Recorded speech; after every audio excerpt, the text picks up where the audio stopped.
আজকে যে সকালে কার মুখ দেখে উঠেছিলাম কে জানে, আজকে যে এরকম প্রাপ্তিযোগ হবে ভাবতেও পারিনি। আমার একটা মঙ্গলসূত্র ছিল, যেই মঙ্গলসূত্রটা আমি সবসময় পরে থাকতাম।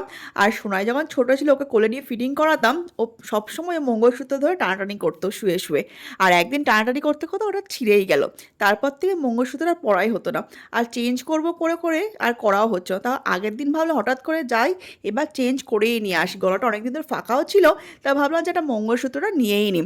তো তার জন্য চলে গেছে ক্যারাটলিনে। তো দেখতেই পাচ্ছ আমি একটার পর একটা মঙ্গলসূত্র ট্রাই করে করে দেখছি। আর ক্যারাটলিনের এই ডিজাইনগুলো আমার বেশ ভালো লাগে, সিম্পলের মধ্যে দারুণ সুন্দর সুন্দর ইউনিক সব ডিজাইন থাকে। আর ডেলি ইউজের জন্য খুবই ভালো, একদম লাইট ওয়েটের মধ্যে হয়, খুবই ভালো লাগে। তারপর বেশ কয়েকটা মঙ্গলসূত্র দেখার পর ফাইনালি আমার একটা পছন্দও হলো, আর সেটাকে আমি ফাইনাল করে দিলাম। তারপর দেখতে পাই রিংগুলো একটু দেখছিলাম, এই যে মিডলে যে রিংটা আমি পরেছিলাম ওটাও আমার ক্যারাটলিন থেকেই নেওয়া। আর রিংয়ের ডিজাইনগুলো কিন্তু বেশ সুন্দর। তারপর ছিল ইয়ারিং সেকশনে। আর ওদের ওখানে দারুণ সুন্দর সুন্দর কিছু হালকার মধ্যে ইয়ারিংসও ছিল। তো প্রথমে তো ইয়ারিংস নেওয়ার মতো কোনো প্ল্যানিংই ছিল না, কিন্তু ওদের ওখান থেকে সেলসম্যানরা বললো, ম্যাডাম আজকে খুব ভালো একটা অফার চলছে, আপনি যদি এর সাথে একটা ইয়ারিংসও অ্যাড করে নেন একটা দারুণ সুন্দর কিন্তু গিফট পাবেন। তাই শুনে কিন্তু ফাটাফাট আমরা নিয়েও ফেললাম। তো দেখতেও পাচ্ছ আমার শপিং করা কমপ্লিট হয়ে গেছে। আর তোমাদের সাথে শেয়ার করবো কি গিফট আমি পেলাম। তো দেখতে পাচ্ছ এই যে সেই মঙ্গলসূত্র যেটা আমি নিয়েছিলাম।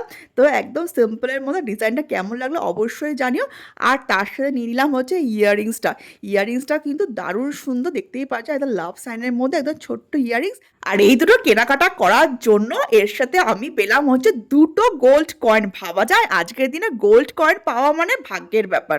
সত্যি হঠাৎ করে এরকম কিছু পেলে মনটা কিন্তু এমনি ভালো হয়ে যায়। এরকম যে প্রাপ্তিযোগ আজকে হবে ভাবতেও পারিনি।